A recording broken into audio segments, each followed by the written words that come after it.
সবাইকে good morning. এই তো রেডি হয়ে গেছি আর আজকে যাচ্ছি সুরেন্দ্রনগরে। পশ্চিম সুরেন্দ্রনগরে সৎসঙ্গ আছে 11টা থেকে, এখন প্রায় 10টা বাজে। আর এটা হচ্ছে আডির বাজারে ব্রিজ, আমরা ব্রিজের ওপর দিয়ে যাচ্ছি। আর এত সুন্দর লাগছে গাড়ি থেকে ভিউটা, যেমন লম্বা তেমন চওড়া ব্রিজটা। এই ব্রিজটা মনে হয় উদ্বোধন হয়েছে লকডাউনের আগে। আর দুপাশেই ঘন জঙ্গল। আর এই ব্রিজের নিচ থেকে যে নদীটি বয়ে গেছে ওর নাম হাতানিয়া দোয়ানিয়া নদী। আর আজকের ওয়েদারটা খুব সুন্দর, মেঘলা ওয়েদার, টিপটিপ করে বৃষ্টি পড়ছে। এত গরম আর রৌদ্র ছিল, কিন্তু আজকের ওয়েদারটা ভীষণ সুন্দর। আর আমরা সবাই মিলে যাচ্ছি আজকের।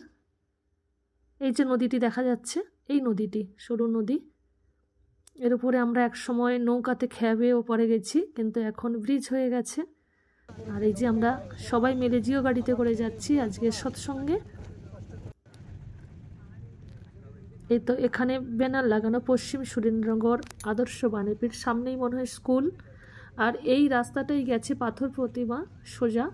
আর আমরা ডান দিকে ঢুকবো, গ্রামের ভেতর থেকেই রাস্তা। এই যে ডান দিক থেকে ঢালাই রাস্তা ঢুকে গেছে, এই রাস্তা দিয়েই আমরা যাব। আমি 4-5 বার গেছি, ভীষণ পছন্দের জায়গা, খুব ভালোবাসার মানুষ আছে ওখানে। আর কি সুন্দর ঢালাই রাস্তা, দুপাশে কি সুন্দর গাছপালা, খেজুর গাছ, তাল গাছ। গ্রামে যে কত রকমের গাছপালা দেখা যায়। আর কি চওড়া রাস্তা, দুপাশেই ধান ক্ষেত, মাঠ, মুগ কলাই চাষ হয়েছে, ডান দিকে সর্ষে চাষ হয়েছে। আমরা সোজা রাস্তা ধরে যাচ্ছি। গ্রামের সৌন্দর্য অসাধারণ। এই যে রাস্তার দুধারে কি সুন্দর ধান চাষ হয়েছে, রাস্তার দু সাইডেই সবুজ ধান ক্ষেত, আর খুব সুন্দর ধান হয়েছে। আর দেখছি সব মাটির বাড়ি, টালির ছাউনি, খড়ের ছাউনি। এখন তো স্কুল টাইম, সবাই কি সুন্দর লাইন দিয়ে স্কুলে যাচ্ছে। আর এদের দেখে ছোটোবেলার কথা মনে পড়ে যাচ্ছে, আমরাও দল বেঁধে এরকম স্কুলে যেতাম। ছাত্র জীবন সত্যি একটা আলাদা জীবন কাটিয়েছি। আর দেখছি সব খেজুর গাছের ছোট ছোট সব খেজুর কুল হয়েছে। গ্রামে আসলে যে কত রকমের গাছপালা দেখা যায়। আর দেখতে দেখতে আমরা চলেও এসেছি। এইটা আমাদের পশ্চিম সুরেন্দ্রনগরের কেন্দ্র মন্দির, যে দাদার বাড়িতে সৎসঙ্গ হবে এই সামনেই। এই টোটোতে করে সব দাদা মায়েরা যাচ্ছে, মনে হয় এখানকার স্থানীয় দাদা মায়েরা। আর বাঁ সাইডে দেখছি অনেকটা জায়গা নিয়ে একটা ধান চাষ হয়েছে, যত দূরে চোখ যাচ্ছে একদম সবুজ। আর আজকের ওয়েদারটা এত সুন্দর, মেঘলা মেঘলা ওয়েদার। আর ধান মাঠটা এত সুন্দর লাগছে না, দেখে আমার একটা কবিতা মনে পড়ে যাচ্ছে। ধনধান্যে পুষ্পে ভরা আমাদের এই বসুন্ধরা, তাহার মাঝে আছে দেশ এক সকল দেশের সেরা। সে যে স্বপ্ন দিয়ে তৈরি, সে যে স্মৃতি দিয়ে ঘেরা, এমন দেশটি কোথাও খুঁজে পাবে না কো তুমি, সকল দেশে রানী সেজে আমার জন্মভূমি। দেখতে দেখতে আমরা চলেও এসেছি সেই দাদার বাড়িতে।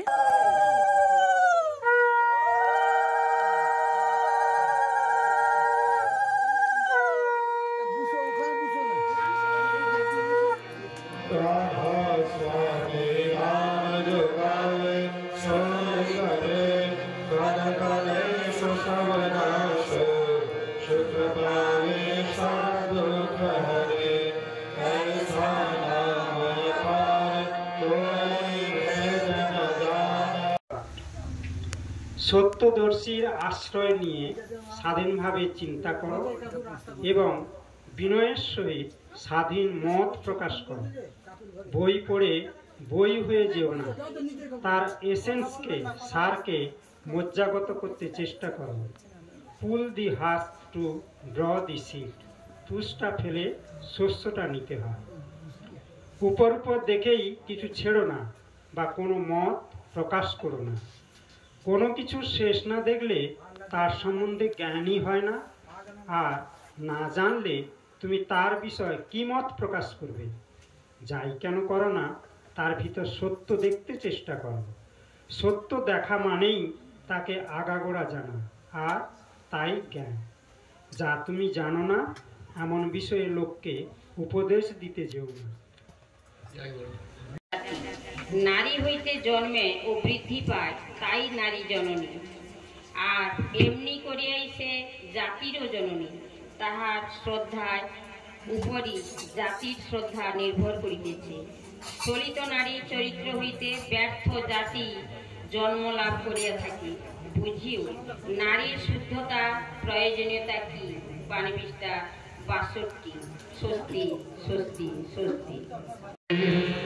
চালাতে চাও চলতে পারি না, তুমি যেমন করে চালাতে চাও চলতে পারি না। মনের মাঝে নিত জাগে হাজার বাহানা, মনের মাঝে নিত জাগে হাজার বাহানা। তুমি যেমন করে চালাতে চাও চলতে পারি না। আমরা দীক্ষাপত্রের কাজ করতে গিয়ে দেখতে পাচ্ছি মায়েরাই তো সংসারের কেন্দ্রবিন্দু। পজিটিভ যারা সংসারে, যারা ঠাকুরকে নিয়ে চলতে চায়, মা তাদেরকে নেগেটিভ করে দেয়। আর বুঝতেই পারছেন নারী শক্তিময়ী। যুগে যুগে আমরা দেখছি কালী পূজা, দুর্গা পূজা, মনসা পূজা, চণ্ডী পূজা সব মাতৃশক্তির আরাধনায় ব্যস্ত। সারা গ্রাম ঘুরে শিব মন্দির কটা আছে আর দেখবেন মাতৃ মন্দিরে ভর্তি। আর আমরা বিশ্বাস করি যে মাতৃশক্তির আরাধনায় সিদ্ধি লাভ করলে বিশ্ব জয় করা যায়। তাই আমার ঠাকুর বললেন মাতৃভক্তি অনুর্জত সেই ছেলে হয় কৃতিযত। সেই মায়েরাই আজকে পিছিয়ে আছে। তাই আমাদের সংসারে এত যন্ত্রণা। ভগবান উদ্ধার করার জন্য এসছেন, কিন্তু তিনি হাত বাড়িয়ে দিয়েছেন। আমরা যদি তার হাতে হাত না মেলাই, তার কথাটা জানতে পারি, তার আচরণ যদি না করি, আমরা যদি শনি পূজা নিয়ে ব্যস্ত থাকি, মনসা পূজা নিয়ে ব্যস্ত থাকি, ব্যস্ত থাকতেই পারে, কিন্তু তার সঙ্গে গুরু পূজা যদি না করে সেই পূজা আপনার সিদ্ধ হয় না। হচ্ছে না, দেখেন।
Vande Purushottamam, Vande Purushottamam, Vande Purushottamam.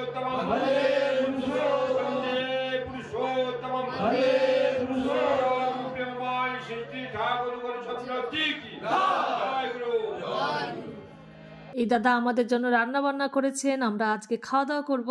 আর খাওয়া দাওয়ার পরে যে দাদার বাড়িতে সৎসঙ্গ হয়েছিল সেই দাদার ঠিক বাড়ির সামনের মাঠে প্রচুর গিমে শাক হয়েছে। আমি তো ভীষণ ভালোবাসি এই শাক খেতে। আর কে কে ভালোবাসেন কমেন্টে জানাবেন। আবার পরের ভিডিওতে দেখা হবে। সবাই খুব ভালো থাকবেন। সবাইকে জয় গুরু।